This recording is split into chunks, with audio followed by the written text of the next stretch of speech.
Guys, and welcome to our third Zoom chat and chill. And today we have Emily with us. Emily, I'll let you introduce yourself. Sure. Hi, I'm Emily Gross. I graduated with my library science degree in 2010, and my current role is as records management lead at Santa Fe. So can you tell us a little bit about how you ended up where you are today, the kind of career path you took? Sure. So I did my undergrad at Rutgers. I graduated in 2007 with with a bachelor's in women's and gender studies. And so what does one do with a liberal arts degree but go get a master's degree? And so I graduated in 2007. I started library school in 2008, right around the financial disaster that was, the global economic crisis. And so, I'm in my first year. I was working at the same time, and you could just kind of see like the jobs disappearing. Like the traditional public librarian jobs were just kind of disappearing. People weren't retiring, which was kind of, a problem for the incoming librarian class. And so I started to think about like, okay, well, if I'm not going to be a public librarian, what else can I do? So I started taking classes in digital librarianship. Digital libraries was a class at the time. I don't know if it's still offered. I took a class called metadata. There was one about government documents, law librarianship. So I tried to take non-traditional classes, aside from the core stuff. Like I think there was reference was a core one, organization of information. There's like the four that are sort of like foundational, no matter what path you take.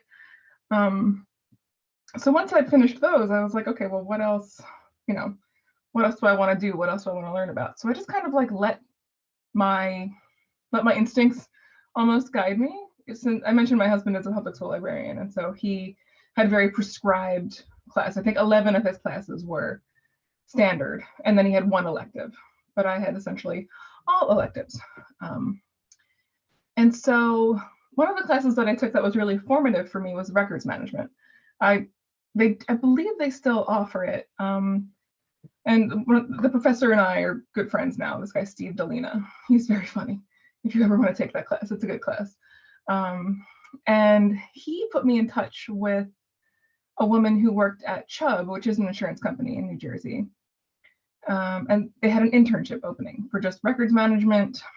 Come see what it's about. It was paid. So I was like, okay, sign me up. So I got that internship. And I stayed for about 4 or 5 months. I stayed a little bit beyond the original offering. And that's sort of where I got more into like, what is this job? What is this work? Because, I didn't really have like a defined path when I graduated. So what I ended up doing was leaving that job. I guess I can kind of walk you through my resume at this point, if that makes sense. Okay, so I left that job because it sort of ended, they ran out of money. And I ended up getting a job at NBC, the broadcasting corporation. So I went to work in 30 Rock, which was really cool. And I was doing audience insights research. And so part of my job was quantitative, right? Who's watching what, how many people, what are the Nielsen ratings? And the other part of my job was qualitative, sort of, what do people with pets like to watch? Or what do Black women 25 to 54, what are they watching? So it was sort of like digging into audience trends, and it was learning more about user information behavior, which is, that's kind of what we study, right? Is what do people want to know and how do they go find it and why? Those are the core questions that kind of drive me across all of my jobs. So I stayed there for about 2.5 years. I ended up getting promoted to the news division, to a senior analyst. I was pretty happy there. The commute was terrible, but I was young, so it was fine. I was like 26. I could do whatever I wanted. And I got a call one day from my old boss at Chubb. And she said, do you want my job? Basically. And I was like, what? Sure. So I ended up leaving NBC and went back to Chubb. And I took over the records management program. So Chubb is a company of about 10,000 employees, or at the time they had about 10,000 employees, global presence. So I kind of was thrown into this big job, and really enjoyed it. Got to build a program there, which was fun. But then I was at an ARMA meeting. Do you guys know about ARMA? It's the American Records Management type association. And okay, so as you know, there's like the ALA and then School Libraries Association. So ARMA is the version of that for records management.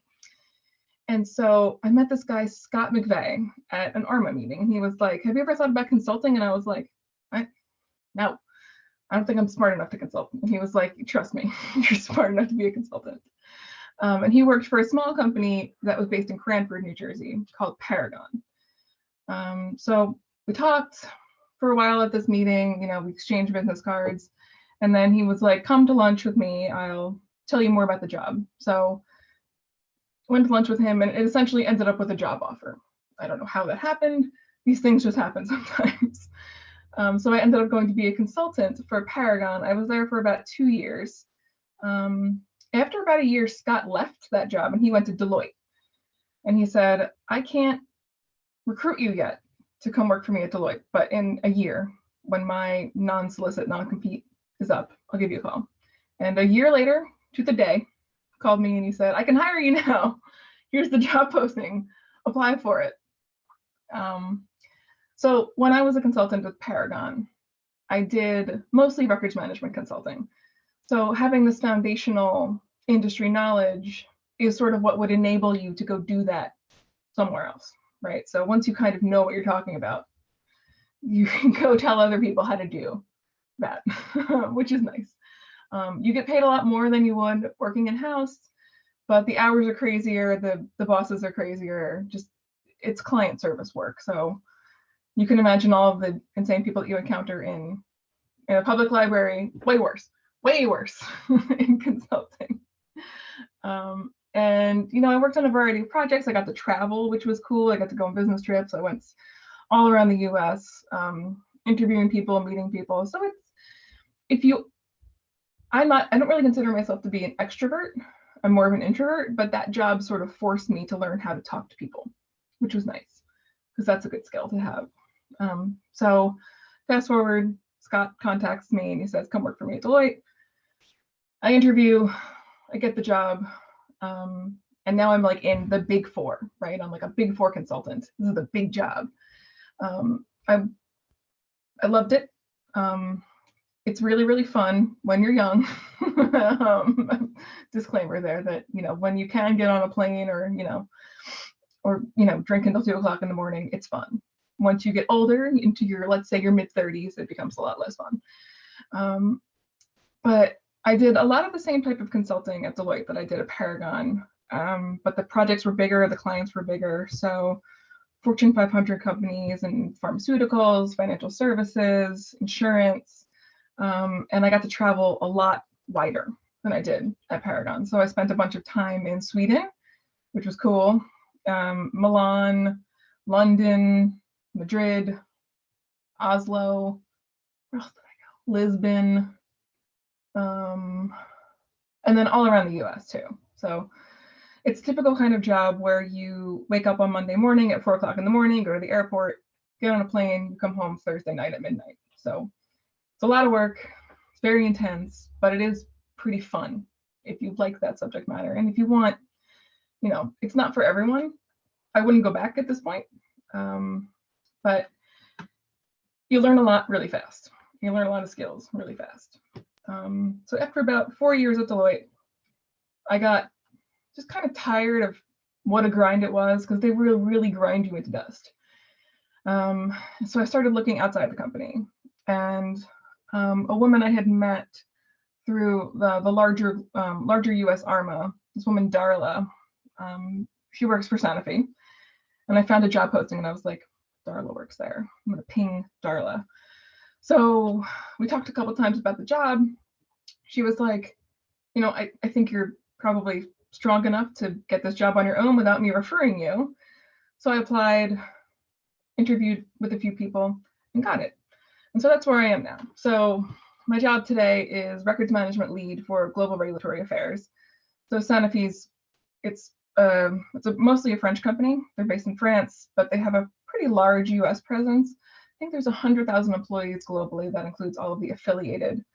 So there's manufacturing sites, there's clinical trial sites. So all in, it's about 100,000 people. I'm just responsible for regulatory affairs, which is nice because I get to be very focused in what I'm worrying about. If you were doing records management that was sort of like transversal across the whole company, you would have to worry about like implementation of their email system, or like large legal holds, like the sort of cross-functional stuff that can get very tedious and cumbersome very quickly. But because I'm just in regulatory affairs, I get to focus on a very specific function. And so I've been here for about a year. Yeah, about a year. I started February 10th, 2020. I spent about less than a month in the office, and then pandemic. So I've just been, where you see me today is where I've been sitting for the past year, unfortunately. So that is my background. That's kind of how I got to where I am today. Could you speak a little bit to what records management actually entails? Sure. So records management is a little bit like being a librarian, but for corporate documents, right? So as you go about your business, you know, in your job, you're sending emails, you are creating evidence of transactions, right? There's something's happening. And most industries require you to capture some or all of that information. In pharmaceuticals, for instance, there are regulatory submissions that have to be created and communicated to the FDA or the European Medicines Agency. And so all of that counts as a record, right? So there's the actual submission, but then there's how you got to it as well. It's evidence of your business. It's kind of how did you get to where you got to? And a lot of the time you are required to retain it for regulatory, legal, or just business purposes. And so records management deals with sort of how do we capture it? How do we store it to make sure that we can find it again? How do we index it? How do we search for it? And then when do we dispose of it? And that's something that a lot of companies struggle with, is actually disposing of information. You know what a file box looks like, right? Like 1.2 cubic feet. So Sanofi, for instance, has, I think they have, my department alone has 50,000 of them in the US. And so there's just the older a company is and the bigger it is, the more there is, right? It's sort of like directly proportional to how much you're doing. And so that's a lot to manage, and that's just the paper. We've been mostly electronic for about 5 years at this point, and digital information just grows so much faster because it's easier, right? It's easy to shoot off an email. It's easy to just type yourself a OneNote to remember it later. And so sort of the ease of digital interaction has made my job more complicated in a good way, more interesting. So does that make sense for records management? It does. No, it does. Thank you. So you took a lot of the classes you mentioned, they actually still offer in the program. And Christy wrote that Delina still teaches that class you mentioned. All right.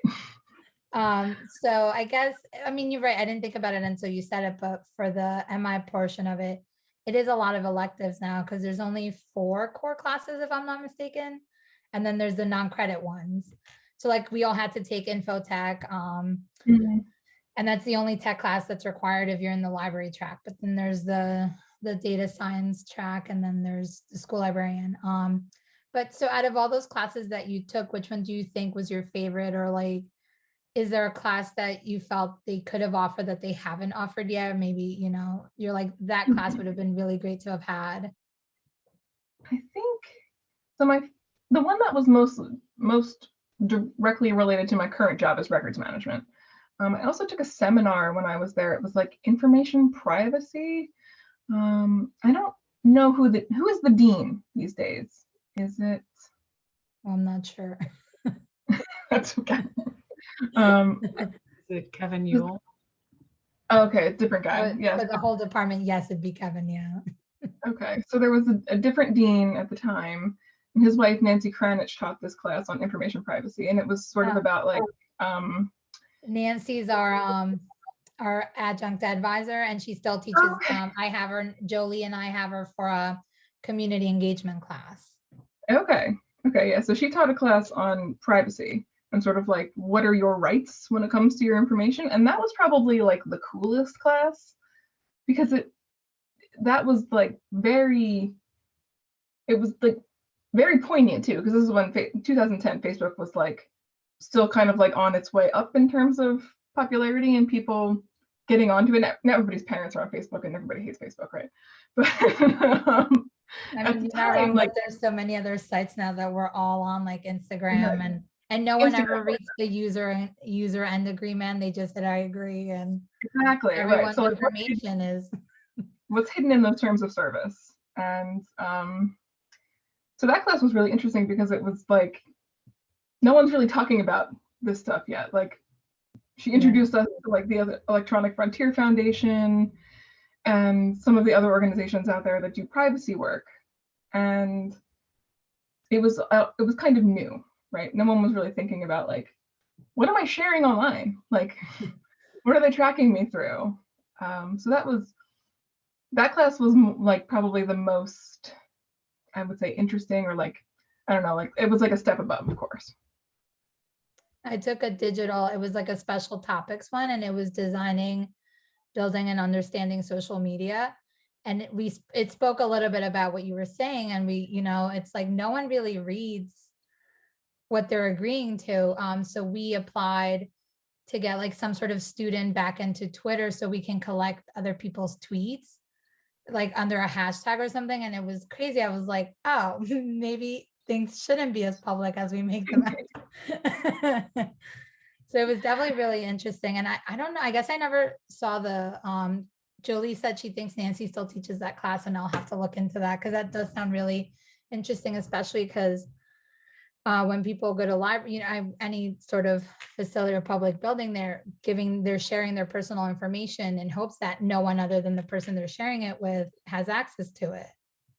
Especially if it's medical information or, anything of that sort. And especially now with the pandemic, there's all these people on Facebook helping other people get appointments that require you to have, personal information too. So that's definitely an interesting class to look into.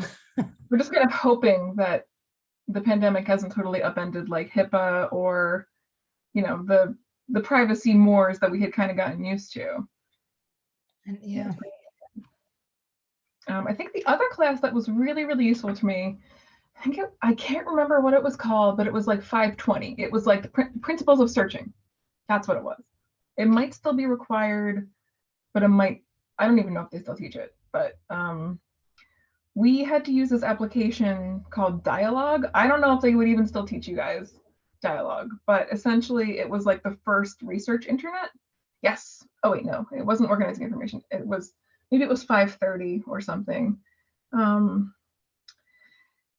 But so Dialogue was this, it was like the first internet. So the way it would work, this was like when DARPA was like a first thing, like the Defense Agency for Research or whatever. You would get charged by the second that you were connected. And yes, I think it is that one. I think it's 530. So you would have to construct your search syntax before you even connected to Dialogue. And so you have to like come up with your research question and think, okay, what do I want to find out? What articles do I want to find out? So you would write this really long string of search syntax, ands and nots and ors and quotes and etc. You would copy it out of like your text, like your notepad, connect to Dialogue, paste it in, hit search, wait 5 seconds for it to come back, and then disconnect so that you could see how cheaply you could do it. It was very fun. It was a fun challenge.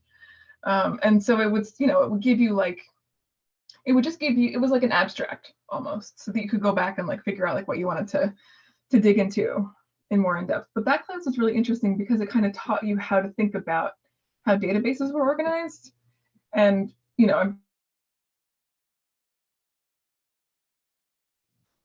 I still here? Can you guys still hear me? Yeah, we can. There you are. Okay. I was like, what? I lost them. Because it sort of teaches you like what's behind a database and what is the language that a database is written in and how do you go about sort of manipulating it. It was very basic, but it was pretty cool. The things we take for granted now. Seriously. Jeffrey, do you want to unmute yourself so you can ask your question? You can if you want, or I can read it out loud, whichever you prefer. Oh, sure, I can do it. Thanks again, Emily, for making the time. But I'm just curious what sort of digital repositories these companies generally utilized. I wasn't sure if there are common platforms that are out there or if they just had a kind of ad hoc solutions that they developed. Sure, sure. So most of the organizations that I've worked for or worked with have used some large unstructured content repositories. So I don't know if you're familiar with Documentum or IBM FileNet, but these are just big enterprise archives where the data model has to be very broad and constructed in a way that can suck in everything, right? So it's not just, yeah, Christine, it's a big system. I think a lot of companies leverage it or something like it. And so because they are so broad, it has to be able to accommodate everything, both from, I'll use an example at Sanofi, both from, there's legacy regulatory records that need to get archived that have a particular metadata schema attached to them. And you have to figure out, how do I shove those records into this application that also handles like financial records from SAP or Oracle? And so you have to have an understanding of how did the data get created in the first place, and how were these records created in the first place, to understand kind of how to strip out the garbage, strip out the metadata that's meaningless, figure out what is and isn't a record that needs to be retained for a long time, and then figure out how to jam it into this application. And so one of these archiving projects that I'm working on now, it started in June of 2020, and we won't be done until probably spring of 2022. So these are like long tail projects. To give you a more specific example of an actual regulatory database that we use something called Viva Vault to do most of our regulatory submission management and regulatory information management. And so the implementation of Vault was done before I got my job. But what they've been doing is they've been taking the data out of these legacy applications. They've been kind of transforming it and then jamming it into Viva Vault. And so they've had to take, I think there were, I'm not kidding, 100 different applications where they had to analyze the records in it, figure out if this is something that matters in the future, and then kind of suck it out of its legacy application, transform it, and inject it into the new application. And at the same time, they had to figure out, how do we start creating new records in this application on like a day forward basis, right? So let's say, I don't know how they name drugs. I swear to God, it's so funny, like Libtayo and Xeljanz and whatever. Those aren't even necessarily all Sanofi drugs, but let's say, okay, we want to start marketing a drug called Jeffrey Cantwell. How are we going to start how are we going to do the research on that drug, and how are we going to do the clinical trials on that drug, and how are we going to document all of that in this new application? So it's a huge effort. It's a huge effort. It takes years and years and years to design the operating model and implement the application around these things. Does that answer your question? It does, yeah. I think I'm trying to gauge how technical some of these roles might be, and if you do find yourself in a kind of a stakeholder position for interacting with development teams and software releases, bug fixes, testing, the whole 9 yards, or if it's more of a third party vendor that kind of handles all that.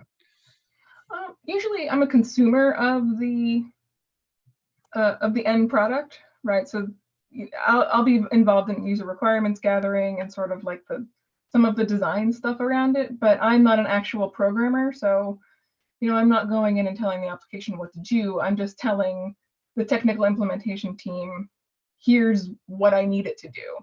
Can it do it? Or, what applications, or, what are our choices? Because we want to solve problem A, B, and C. So what are our choices for fixing that in future state? Thank you. Sure. If I can jump in with another question, I'm curious as someone who is also not an extrovert if you have any particular tips for networking as an introvert, since it sounds like Oh, you God. are very good Alcohol. at networking. Since that's Lots of I alcohol. sense the common theme in all of your like job transitions, which was Yeah. I knew someone, I called them, yeah. Yeah. Yeah. So I actually have networked my way into most of my jobs. I, when I thought I wanted to be a public librarian, I don't think I really realized like how much public interaction that would involve. So yes, networking is very important, and it's very unfortunate that you can't go to an event now and like schmooze. I think if you're the type of person that is able to like remember one small thing about someone, that really helps. I am terrible with names. Terrible with names. If you're not wearing a name tag, I'm not going to know who you are in 5 minutes. And the thing that really helps me and has helped me in just trying to figure out who is who, both in my job and sort of like in the stuff I've done with ARMA, is seeing it written down, almost like looking at who's going to be in a meeting or who's going to be at an event, and just sort of like reading lists of names and being like, okay, those names, I can kind of embed those into my consciousness a little bit. And then you just kind of like, you just walk up to people and talk to them. I mean, no one's going to think it's weird. We're not here because we're friends, right? Like we're at this networking event to network.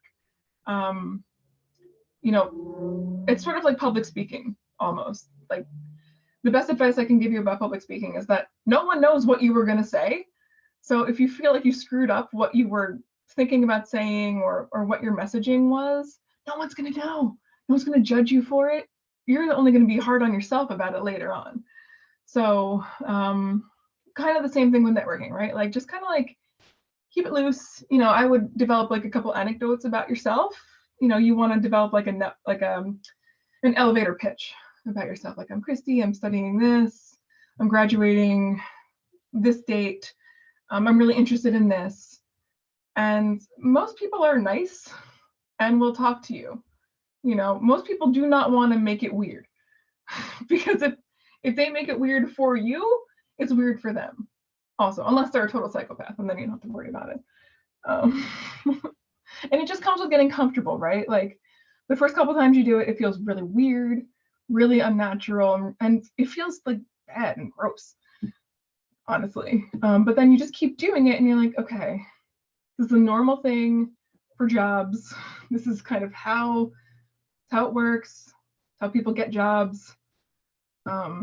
And you don't even have to like be asking someone for something. I think that's another important point, is that you should be networking just to network, just to say hi, just to get to know people. A lot of the time you don't really realize who you're meeting when you're meeting them.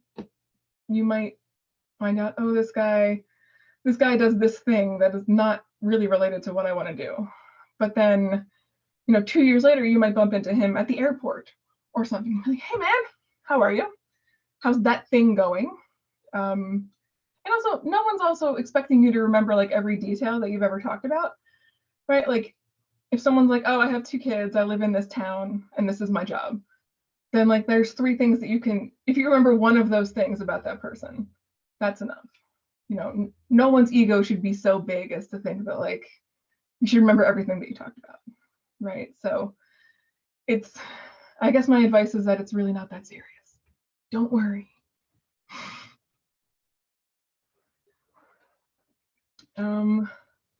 Christine had mentioned something about data architects.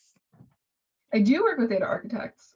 They are within our technology group, so I kind of interface with them on various topics. I ask them a lot of dumb questions every week, and they're very gracious, and they answer my questions, which is nice. And then, they come and ask me things about like, what is this, what's the classification of this record? What should we be doing with it? Is it A, B, or C?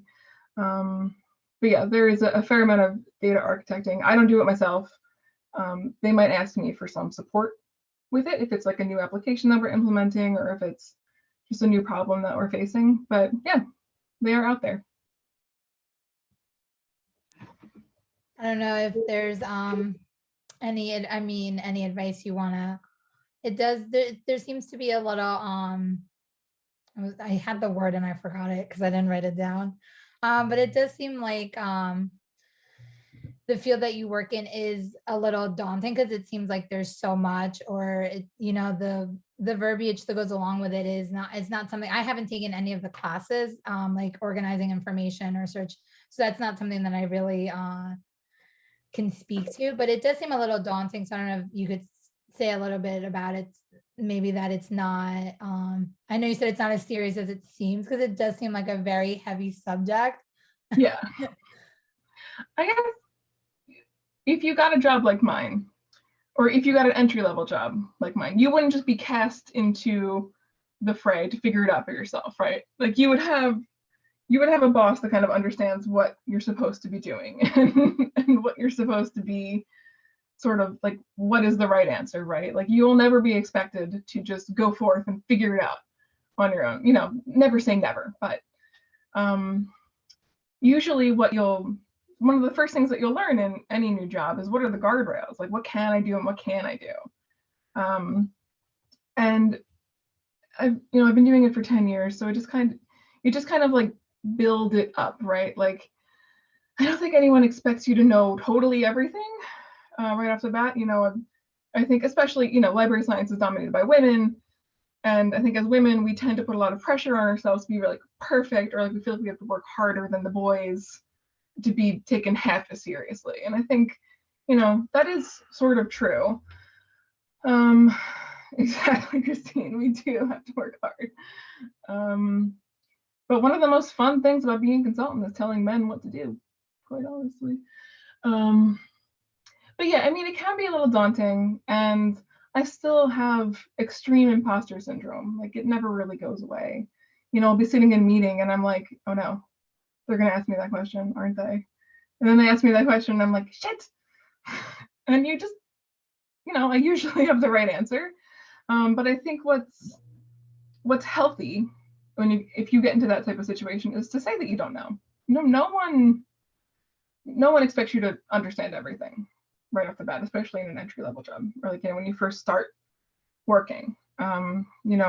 It's healthier to say that you don't know and not just bullshit your way through an answer that is the wrong answer, because that will get you in trouble for sure. And you just kind of develop confidence. A lot of what I do involves presenting to people that are in leadership positions. When I was a consultant, I did it. I'm still doing it now. And kind of going back to what I was saying before about how you might have a message in mind, and if you deviate from that message, you're the only one that's going to know, right? Like you don't need to beat yourself up about what like I used maybe the wrong word, or I said that weird. Like nobody knows, nobody cares. Nobody really cares, especially once you've been doing it for a while. So it's really just like you will gain the confidence to do big things. It's very normal not to have it when you first start. I still have days where I'm like, why am I here? Why did they hire me? What am I doing? Does that answer your question? Yes, it does. No, it's definitely something.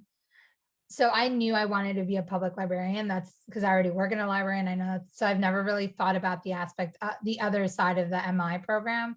So that's why I said, when you look at classes and you see something like information landscape or organizing, I'm just like, oh my gosh, I have to create a database. Like, no, I I immediately want to run screaming, like, no, thank you. And I think it's also important to remember, guys, that if you didn't deserve your spot, you wouldn't be here, right? So you got into library school because you deserve to be in library school. So never think that you don't deserve it. I was not a really good librarian. I was a bad student. My GPA was not a 4.0 when I graduated. And look at me now. I was gonna say, look at you now. Yeah. But I do want to, I don't know if anyone else has any questions that they want to ask or anything they want to talk to Emily about. While we wait, Emily, if you want to drop your contact info in the chat, so we can also circulate that around when we get around to posting the video. Sure. So that is my work email. And just to clarify, we will only put that out via like a list, our programs listserv, just so like Oh, okay. if students want to get in touch with you, not like on our YouTube channel or anything like that. Don't want to give out your personal email for a lot of stuff. And here is my LinkedIn profile also. Feel free to friend me. Always happy to help you grow your network. Do you have LinkedIn? All right, good. Set them up in the 501. program. Yeah, 501. If we don't already have them, we're supposed to set them up, which I mean, Okay. I think a lot of people have them anyway. It's an annoying tool, but it's useful for sure. I feel like a lot of, especially now, since we can't have in-person networking events, so much of it is now dependent on LinkedIn and who you know and who you friend, and just, you know, like, hey, I saw you that we have like 3 connections in common. You know? Exactly. And that goes back to the idea, like, we all know why we're here, right? Like, it's business. Like, we're growing our careers, you know, we are a community of like-minded people, but, you know, we want to work. And so no one should be weird about networking or, you know, about LinkedIn requests. Like, if someone doesn't want to accept your LinkedIn request, they won't. It's not that serious. You'll move on with your life. That's true. Well, I want to thank you again, Emily, for taking the time, for fitting us in. And, you know, I think it was such a great talk. It's definitely something that we haven't had a lot of people to talk with about, since it is always, you know, either people usually when they hear the MI program think either like data, public library, or school librarianship. So we just want everyone to have an opportunity to see different avenues and not just think of like 1 or 2 places they could work at. Exactly. There are a lot of different ways to apply this degree, especially like when I got my job at NBC. A Master of Library Science was not in their list of requirements, but I essentially put like in my little mini cover letter, like, I think that my skill set is a perfect match for this job, and here's, you know, 3 bullet points why. And so you can get sort of creative about what you want to do and how you want to do it. I mean, the way you described the NBC job was literally what we learn in human info behavior, you know, how people search for information, what information they're looking for. And, you know, so it's true. It's very applicable. You kind of just have to sort it out a little more, dig a little deeper. Yeah. But it is applicable to a lot more other places of employment than you would think. I would have never thought NBC, but Yeah, it was a cool job. to be able to work at 30, right? Yeah, it sounds pretty cool. Okay, I don't know if anyone else has any questions or anything. I mean, Emily put all her information on there, so please feel free to reach out to her. I don't know if you have any parting words, Christy, or No, just anybody who's here, we have another talk in 3 weeks. Just gonna plug that, or 2 weeks time about metadata. So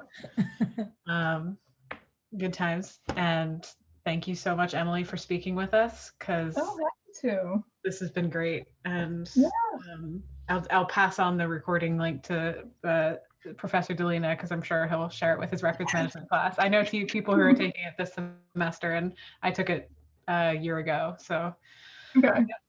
Awesome. Cool. Well, don't hesitate to reach out if you guys have any questions about anything we talked about or want to know more. I'm around. Thank you so much, Emily. Thanks, guys. And thank you guys for coming. Thanks, Emily.